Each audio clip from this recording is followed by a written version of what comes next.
Hello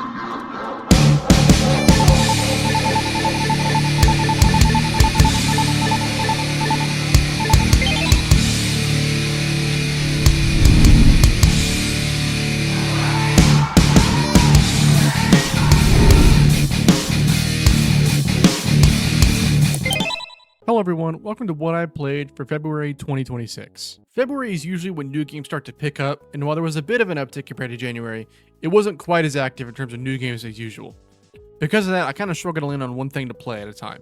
I have a feeling that come March, April, and May though, there's going to be too much new stuff to play, so I don't mind a lighter month for my wallet's sake. So without further ado, here's everything I played in February 2026. Mewgenics is the newest game from developers Edmund McMillan and Tyler Glale. McMillan is most known for creating The Binding of Isaac, a game widely considered to be one of the greatest roguelike games of all time, while Tyler Glale is most known for his work on The End Is Nigh. Trying to explain Mewgenics is going to take a few minutes, so just bear with me here. I'm going to talk about each section of the game one by one so I can keep it as concise as possible. It's a very big game, believe me. In Mewgenics, you breed cats. These cats all have their own stats, buffs, debuffs, personality traits, disabilities, health issues, sexuality, gender, etc. You are responsible for creating a home that is comfortable as possible for these cats by adding in furniture and decor and keeping them fed. The more comfortable your cats are, the happier they'll be, and the more likely they'll be to breed with other cats. On the other hand, your cats can fight, and there are many results to those fights, but one of them is indeed one of your cats dying. When this happens, you can take that cat and send it to that weird fucker that lives below your house. But also, from this screen, you can see many different people who essentially serve as vendors of some kind. Each of these people want a different kind of cat. Kittens, injured cats, retired cats, they all want something different to give you some kind of reward, like more furniture to buy, more rooms in your house, more storage, etc. You may be wondering what exactly makes a cat retired. The real gameplay in Mewgenics comes when you choose 4 cats to take on an adventure. Once you have the 4 cats selected, you assign each cat with a class based on their base stats. The classes are Fighter, Hunter, Mage, Tank, Cleric, Thief, Necromancer, Tinkerer, Butcher, Druid, Psychic, Monk, and Jester. Jesus Christ. I am 24 hours into the game and I only have about the first 6 classes unlocked. So, if that puts it into perspective for you how big this game is. Once the classes are assigned, you're off on your adventure and your goal is to make it through zones, gather food and items, and make it back to your home alive with the food for the other cats at home, and to hopefully breed better cats using the party you just arrived back home with. The combat is turn-based tactic style, and it's extremely addicting. There are far too many aspects of the combat for me to break it all down, but in each combat encounter you are given a new environment, and there are different status effects and tile effects, weather events, consumables, passive abilities, and many, many other things that change how each encounter goes. There are regular enemies, there's mini bosses, and each level ends with one big boss fight.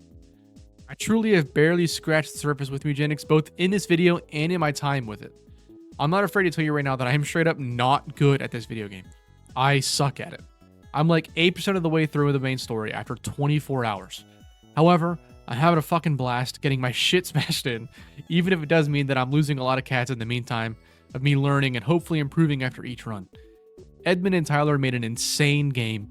I'd expect nothing less from these two, but even I'm a bit taken aback by the sheer size and depth of this game. This will be one that I have in my rotation regularly throughout the year.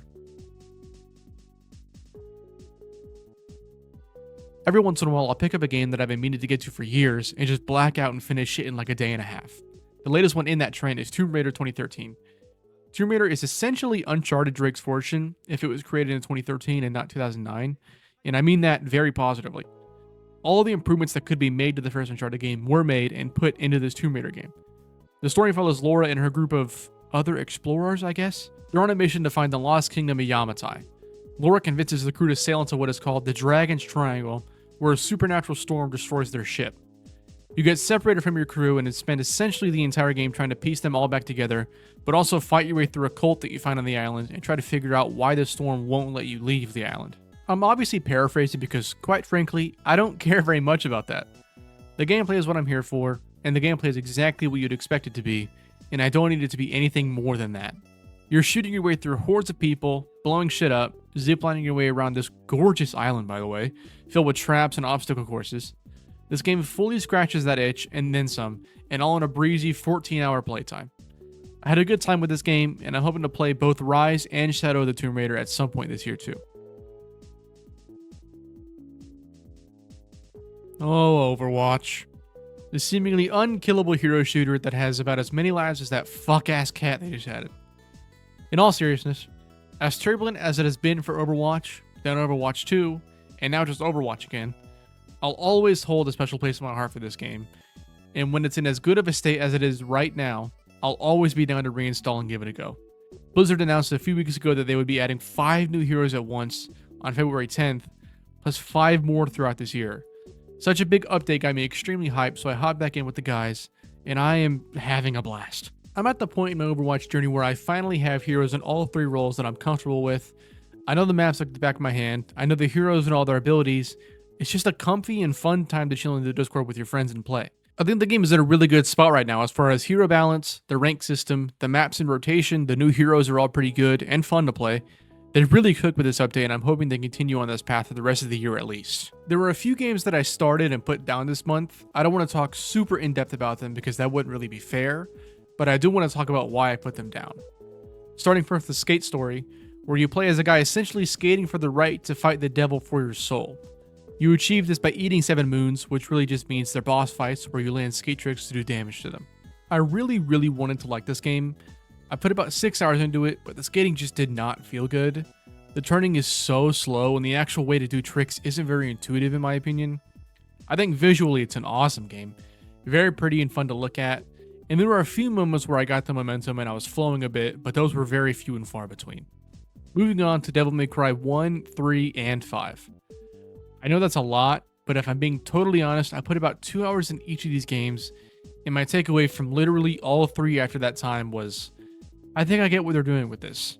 None of the 3 really grabbed me the way I was hoping they would. I think 3 is without a doubt the best one that I played, but it wasn't really enough for me to keep going. Thanks everyone for watching this video. If you enjoyed, please make sure to like and subscribe and all that business. I assume next month will also be a lighter month for what I played because the behemoth that is Crimson Desert is waiting for me on March 19th. I'll have a video going in depth about my hype for that game posted closer to launch, so look forward to that. Anyways, goodbye.